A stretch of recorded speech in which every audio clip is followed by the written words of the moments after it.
एक बहुत ही अजीब और थोड़ा-सा परेशान कर देने वाला ख्याल है। हम सबको लगता है कि हमारी हर कही हुई बात, हमारा हर लिखा हुआ जुमला बिल्कुल ओरिजिनल है। राइट। हम समझते हैं कि हमारा ज़हन ना एक क्रिएटिव फैक्ट्री है, जो हर वक्त नए अल्फाज ईजाद कर रहा है। लेकिन जब लिंग्विस्टिक्स के माहिरीन बड़े-बड़े कंप्यूटर डेटाबेसेस में, जिन्हें हम कॉर्पस कहते हैं, वहाँ हमारी ज़बान को एनालाइज करते हैं, तो एक बिल्कुल मुख्तलिफ कहानी सामने आती है। बिल्कुल, और वो कहानी काफी सरप्राइजिंग है। पता ये चलता है कि इंसानी जबान असल में मैथमेटिकल पैटर्न्स और पुराने फॉर्मूलाज का एक बहुत बड़ा मजमुआ है। सही, जिसे हम बस बार-बार रिसाइकिल कर रहे हैं। एग्जैक्टली जबान को समझने का पुराना तरीका ये था कि डिक्शनरी खोलो, एक लफ्ज ढूंढो और उसका मतलब याद कर लो। लेकिन जदीद कॉर्पस लिंग्विस्टिक्स ये कहती है कि कोई भी लफ्ज अकेले आइसोलेशन में अपना असल मतलब नहीं रखता। एक पजल के अकेले टुकड़े की तरह। हाँ बिल्कुल। अगर असल मीनिंग हमेशा उसके कॉन्टेक्स्ट में छुपा होता है। कॉन्टेक्स्ट ही सब कुछ है। कॉर्पस लिंग्विस्टिक्स के अहम मुफक्कर जैसे कि सिंक्लेयर और ट्यूबर्ट इसी बुनियाद पर अपनी सारी थियरी खड़ी करते हैं। उनका मानना है कि जबान की असल पहचान रेपिटेशन और को-अकरेंस में है। को-अकरेंस यानी कौन से अल्फाज एक साथ आते हैं। यानी कौन से अल्फाज बार बार आते हैं और सबसे अहम बात, वो किन दूसरे अल्फाज के साथ आते हैं।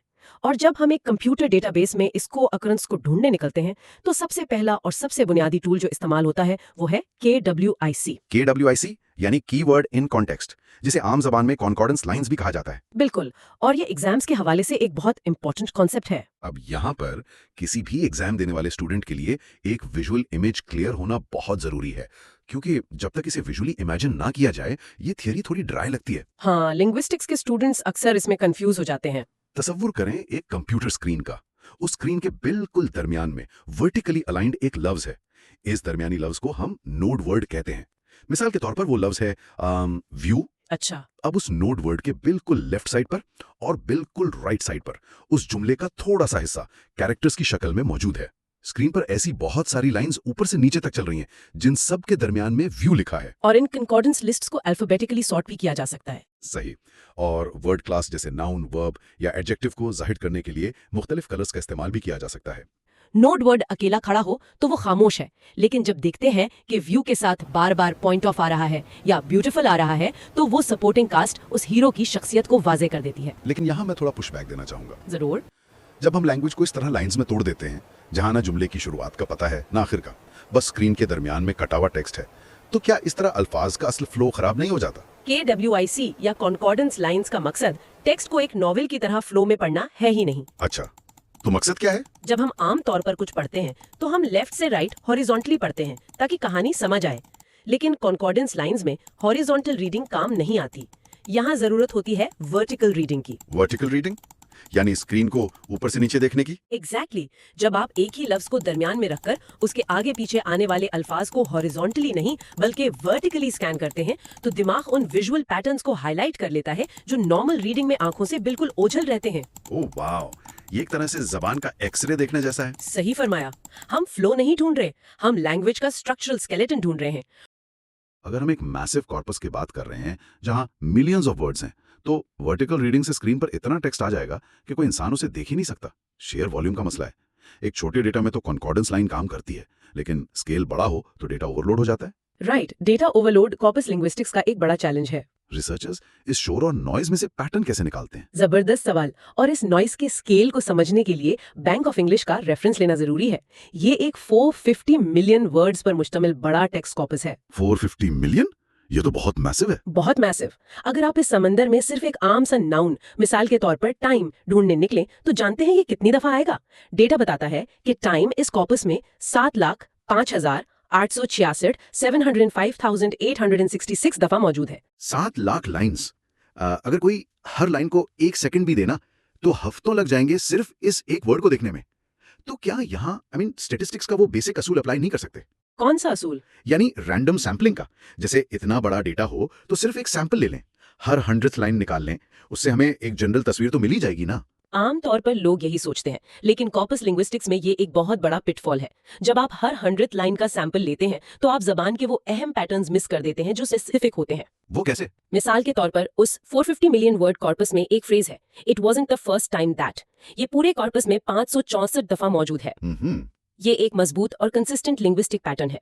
Okay, 564 times. लेकिन अगर हमने 7 मार्क में से एक छोटा सा रैंडम सैंपल लिया तो पूरी उम्मीद है कि ये स्पेसिफिक फ्रेज उस सैंपल में सिर्फ एक आधी दफा आए या शायद बिल्कुल ना आए। नतीजा ये होगा कि रिसर्चर या एग्जाम देने वाला स्टूडेंट इसे कोई रैंडम इत्तेफाक समझकर इग्नोर कर देगा। एग्जैक्टली यहाँ एंट्री होती है एनग्राम्स की, जबान में पैटर्न पहचानने का सबसे आसान और मुफीद हल।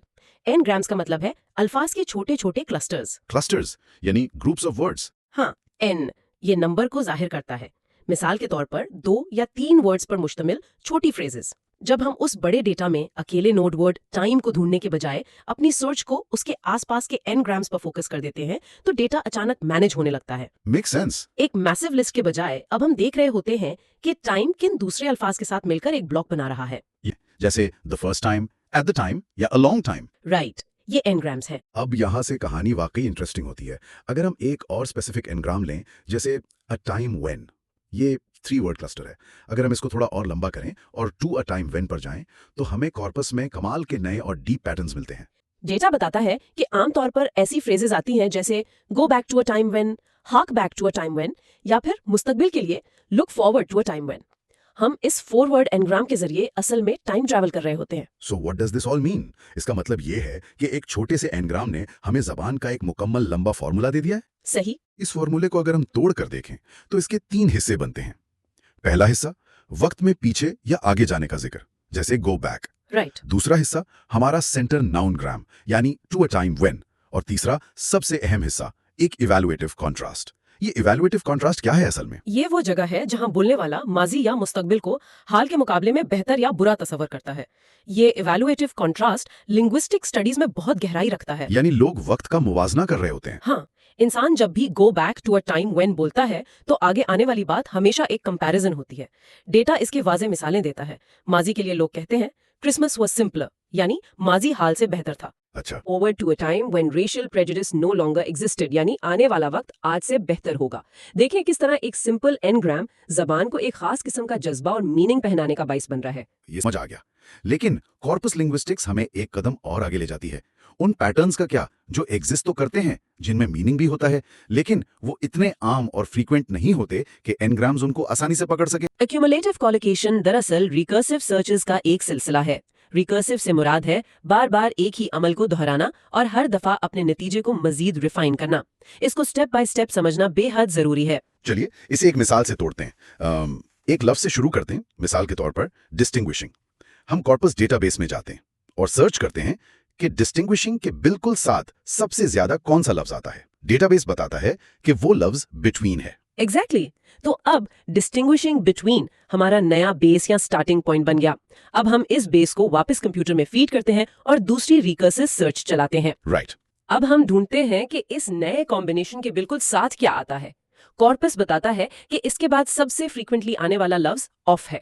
तो अब हमारी चेन एक लिंक और बड़ी हो गई। हमारी फ्रेज बन गई ऑफ डिस्टिंग्विशिंग बिटवीन। और हम यहां नहीं रुकते, दोबारा रिकर्सिव सर्च चलेगी।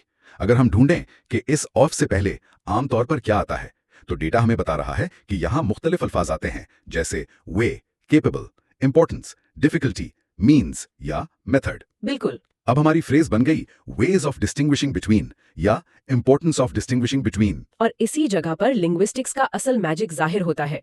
इन कॉलोकेशंस को अगर हम बारी गौर से देखें और उनके मीनिंग के हिसाब से उन्हें कैटेगराइज करें, तो ये रैंडमली स्कैटर्ड अल्फाज नहीं हैं। तो फिर क्या है? पहला सेट है मेथड या तरीके का, जिसमें अल्फाज आते हैं ways of, means of, method of. दूसरा सेट है एबल अनेबल यानी काबिलियत का, जिसमें केपेबल ऑफ, इनकेपेबल ऑफ या डिफिकल्टी ऑफ जैसी कॉलोकेशंस आती हैं। अच्छा। और तीसरा? और तीसरा सेट है इंपॉर्टेंस या अहमियत का, जिसमें इंपॉर्टेंस ऑफ या पॉइंट ऑफ शामिल है। और यहां मैं एक बड़ा चैलेंज थ्रो करना चाहूंगा। बिस्मिल्लाह, बताएं। अगर हम वापस उस 450 मिलियन वर्ड कॉर्पस की तरफ जाएं और ये जो इतनी बड़ी रिकर्सिव चेन हमने बनाई है, वेज ऑफ डिस्टिंग्विशिंग बिटवीन, इसका डेटा देखें। ये लंबी फ्रेज उस विशाल समंदर में सिर्फ 2 दफा आई है, सिर्फ 2 दफा। हाँ, ये एक रियलिटी है। तो फिर हम इसे एक पैटर्न क्यों मान रहे हैं? किसी भी स्टैटिस्टिकल मॉडल में अगर 450 मिलियन में कोई चीज सिर्फ 2 दफा आए, तो हम उसे एक कोइंसिडेंस, एक स्टैटिस्टिकल अनोमली या बिल्कुल लिंग्विस्टिक लॉटरी जीतने के बराबर इत्तेफाक कहेंगे, है ना? लिंग्विस्टिक्स में फ्रीक्वेंसी का असल मतलब क्या है? हाँ, अगर सिर्फ नंबर गिनना फ्रीक्वेंसी नहीं है तो फिर क्या है? मिसाल के तौर पर अगर हम रॉ नंबर्स की बात करें तो स्पोकन ब्रिटिश इंग्लिश के डेटा के मुताबिक लफ्ज टाइम हर 1 मिलियन अल्फाज में 1670 दफा आता है, जबकि लफ्ज सर्कमस्टेंस हर मिलियन में सिर्फ 2 दफा आता है। सही। इन नंबर से तो लगता है कि फ्रीक्वेंसी का मतलब गिनती ही है, ज्यादा गिनती मतलब ज्यादा फ्रीक्वेंसी। गिनती जरूर है, लेकिन ये हमेशा रिलेटिव या निस्बती होती है। एब्सोल्यूट नंबर्स हमें सिग्निफिकेंस नहीं बताते जब तक हम उन्हें दूसरे पैटर्न्स के साथ कंपेयर ना करें। लेकिन यहाँ एक और पॉइंट है जो रॉ फ्रीक्वेंसी को बिल्कुल ओवरराइड कर देता है। वो क्या? लिंग्विस्टिक फॉर्म में फेमिलियरिटी का मतलब ये नहीं कि सिर्फ वही अल्फाज बार बार दोहराए जाएं।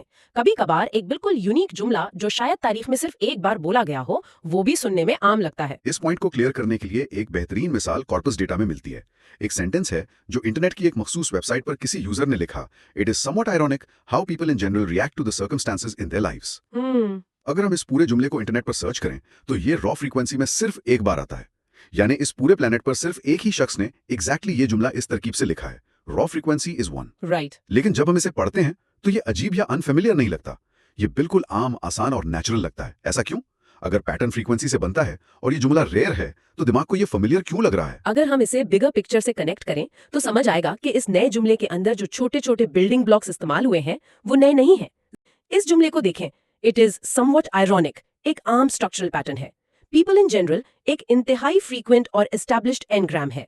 React to the circumstances accumulative collocations का नतीजा है। वाह, यानी पूरा जुमला छोटे छोटे पैटर्न से मिलाकर बनाया गया है। एग्जैक्टली। एग्जाम की तैयारी के पर्सपेक्टिव से इस पूरे गहरे मुताले को जल्दी से समराइज कर लेते हैं ताकि मेन पॉइंट्स जहन में ताजा रहें। सही, एक क्विक रिकैप बहुत जरूरी है। बुनियादी बात, मीनिंग आइसोलेशन में नहीं, कॉन्टेक्स्ट में रहता है। इस कॉन्टेक्स्ट को देखने का सबसे पावरफुल विजुअल टूल KWIC यानी कंकॉर्डेंस लाइंस है, जहां नोड वर्ड के इर्द गिर्द हम वर्टिकल रीडिंग करके पैटर्न्स तलाश करते हैं। बिल्कुल।